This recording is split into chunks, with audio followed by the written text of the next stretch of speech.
ऐसे लोग जिन्होंने किया समय यात्रा का अनुभव। समय एक ऐसी चीज है जिसे हम एक बार में एक ही रूप में देख सकते हैं। समय को तो ना रोका जा सकता है, ना ही इसे आगे बढ़ाया जा सकता है। जो बीत चुका है उसे वापस नहीं ला सकते और जो आने वाला है उसे आज नहीं जी सकते। और समय की यही पहचान होती है कि समय कभी भी नहीं रुकता। लेकिन कुछ बुद्धिजीवी ऐसे भी हैं जिनका मानना है कि समय पर नियंत्रण किया जा सकता है, समय को बदला जरूर जा सकता है। और इस तरह की घटनाओं के बारे में आपने सुना भी होगा, लेकिन समय से जुड़े इस पैराडॉक्स के बारे में आप में से बहुत कम लोग जानते होंगे। इस पैराडॉक्स को टाइम स्लिप कहते हैं। तो चलिए आज जानते हैं टाइम स्लिप के बारे में। ऐसे बहुत से लोग हैं जिनकी जिंदगी बहुत ही आसानी से चल रही होती है। वो आम लोग होते हैं और आम जिंदगी जी रहे होते हैं, लेकिन तभी अचानक से उनकी जिंदगी में कुछ ऐसा होता है कि उनकी पूरी जिंदगी को हिला कर रख देता है। आज कुछ ऐसे लोगों के बारे में हम बात करेंगे और उनके साथ घटी उन घटनाओं के बारे में आपको बताएंगे जो कि बिल्कुल सच्ची घटनाएं हैं। ये ऐसी घटनाएं थी जब उन्हें लगा कि उनकी जिंदगी के कुछ मिनट या सेकंड्स को किसी ने बदल दिया हो, जैसे कि ये कुछ समय के लिए समय में ही कहीं भटक गए थे। चलिए अब आपको बताते हैं ऐसी घटनाओं के बारे में। 1800 टाइम स्लिप। एक 35 वर्षीय महिला और उनकी बेटी रात के समय मिशिगन की सड़क पर जा रही थी। सर्दी की रातें थी और सड़क पर कोई भी दूसरा इंसान, यहाँ तक कि परिंदा भी नजर नहीं आ रहा था। रात के समय में वहाँ की सड़कें एकदम सुनसान थी और कुछ ही दूर जाने पर अचानक उनके आसपास का वातावरण बदल गया। देखते देखते महिला को लगा कि जैसे वो कहीं और आ गई है, क्योंकि अब वहाँ हल्का फुल्का उजाला होने लगा था, जैसा कि सूर्यास्त के समय होता है। और वहाँ की सड़कों पर अचानक से बहुत से लोग नजर आने लगे। अचानक से वातावरण में हुए इस बदलाव को वो महिला समझ पाती उसके पहले ही उनकी कार के सामने एक महिला जो कि अपना बेबी कैरेज लिए हुए थी उसके सामने आ गई, जिसके कारण कार चल रही महिला ने जोर से ब्रेक लगा दिया, जिसकी वजह से उन्हें जोर का झटका लगा। और जब वो महिला उस झटके से उभरी तो आसपास का नजारा एक बार फिर पहले जैसा हो गया। एक बार फिर वो सड़कें सुनसान हो गई और फिर से काली रात आसपास घिर चुकी थी। जब इस घटना के बारे में उस महिला ने अपने दोस्तों को बताया तो किसी ने भी उसकी बात पर विश्वास नहीं किया, लेकिन वो महिला इस बात को लेकर आश्वस्त थी कि उसके साथ जो भी हुआ वो सच था। उसका कहना था कि उसे आज भी वो बेबी कैरेज वाली औरत का चेहरा याद है। गाड़ी के सामने आने से वो भी इतना ही घबरा गई थी जितना कि गाड़ी के अंदर बैठी वो महिला। कुछ सालों बाद उस महिला ने अपनी बेटी से उस किस्से का जिक्र किया और पूछा कि क्या तुम्हें उस दिन के बारे में कुछ याद है। तो उसकी लड़की ने जवाब दिया कि हाँ माँ, आपको चिल्लाते हुए और बात करते हुए मैं सुन पा रही थी, लेकिन आप कुछ सेकंड के लिए गायब हो गई थी और आपकी आवाज मुझे तब भी सुनाई दे रही थी। ये सुनकर वो महिला अचंभित हो गई, क्योंकि उसको याद था कि उसकी बेटी तो सो रही थी। फिर उसको ये घटना कैसे याद रही? उस महिला के साथ क्या हुआ था, उसने क्या देखा और उसकी बेटी ने जो कहा वो सच था या नहीं, ये आज भी राज बना हुआ है। Liverpool time slip. बात है जुलाई सन 1996 की। एक दोपहर को फ्रैंक और उनकी पत्नी कैरल लिवरपूल यूके की एक मार्केट में शॉपिंग करने गए। फ्रैंक वहाँ की एक बुक की दुकान में जाने लगा। कुछ दूर जाने पर एक सकरी गली से जैसे फ्रैंक बाहर आए उन्हें कुछ अजीब सा महसूस होने लगा, क्योंकि उनके आसपास का नजारा अचानक थोड़ा सा अलग होने लगा था। गली के बाहर की वो सड़कें बिल्कुल खामोश हो गई थी और अचानक उनके पास से एक वैन तेजी से हॉर्न बजाते हुए गुजरी, जो दिखने में 1950 के समय में दिखने वाली गाड़ियों की तरह थी। गाड़ी के गुजरते उन्होंने खुद को भी सड़क पर खड़ा पाया और जल्दी जल्दी में उन्होंने सड़क क्रॉस की। लेकिन जब वो फिर से उस बुक की दुकान पर पहुंचे तो वो दुकान वहाँ पर थी ही नहीं, बल्कि ठीक उसी जगह पर क्रिप्स फुटवियर नाम का बोर्ड लगा हुआ था। फ्रैंक को ये देखकर बहुत हैरानी हुई और जब उन्होंने डिस्प्ले विंडो के अंदर झांका तो अंदर किताबों की जगह महिलाओं के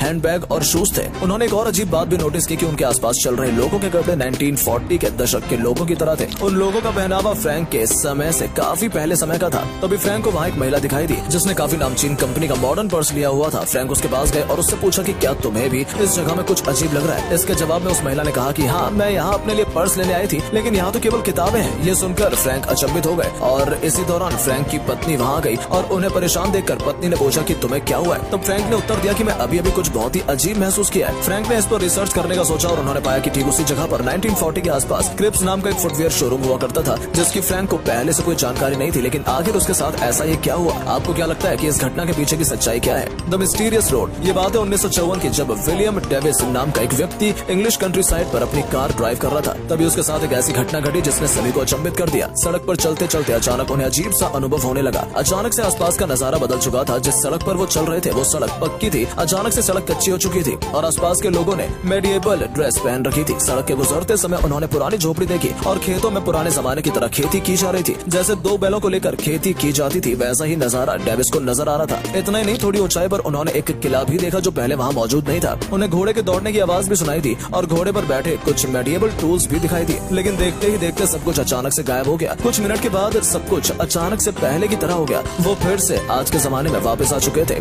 सड़क पक्की हो चुकी थी और नजारा बदल चुका था। डेविस को नहीं पता कि कुछ सेकंड्स के लिए वो कहाँ पहुँच गए थे। कैसे उन्हें पुराने जमाने के खेत, झोपड़ी और किले दिखने लगे थे, यहाँ तक कि पुराने जमाने के घोड़े भी नजर आने लगे थे। लेकिन उनका कहना है कि ये बात बिल्कुल सच थी, ये कोई सपना नहीं था। The vanishing hotel. ये घटना अक्टूबर 1939 की है, जब दो यंग कपल लैन और साइथिया एंड जियोफ और पॉलिन अपने इंग्लैंड के घर से फ्रांस और स्पेन कार में घूमने का प्लान बनाते हैं। वो लोग सफर पर निकल जाते हैं और 3 अक्टूबर को फ्रांस पहुंच जाते हैं। रात को लगभग 8 बजे वो लोग डिसाइड करते हैं कि रात यहीं गुजारना ठीक होगा। कुछ देर सर्च करने के बाद उन्हें एक विंटेज होटल दिखाई देता है जो कि पत्थरों से बना होता है। वो जब अंदर जाते हैं तो उन्हें अंदर छोटा सा रूम नजर आता है जिसमें पुराने जमाने की वुडन चेयर और व्हाइट टेबल क्लॉथ के साथ डाइनिंग टेबल लगे हुए नजर आते हैं। वो चेक इन करते हैं तो उन्हें रूम भी काफी अजीब लगते हैं। वो पुराने जमाने जैसे कमरे थे जिनमें वुडन बेड थे। ठंड बहुत ज्यादा थी इसलिए उन्होंने खिड़की बंद करने का सोचा, लेकिन खिड़की में भी कांच नहीं था। जब उन्होंने डिनर किया तो वो चौंक गए। खाना तो बहुत टेस्टी था, साथ ही बियर ऐसी थी जैसे उसे लोकली बनाया गया। दूसरी सुबह वो लोग होटल में कुछ तस्वीर लेते हैं और ब्रेकफास्ट के लिए जाते हैं। ब्रेकफास्ट टाइम में वहाँ काफी भीड़ नजर आती है जिनमें कुछ पुलिस ऑफिसर भी थे, लेकिन उनकी ड्रेस बहुत ओल्ड स्टाइल लग रही थी। ब्रेकफास्ट के बाद उन्होंने बिल पे किया और वो अपने सफर पर आगे बढ़ जाते हैं। जब वो वापस लौटते हैं तो तय करते हैं कि उसी होटल में स्टे करेंगे, लेकिन सारा शहर खोजने के बाद भी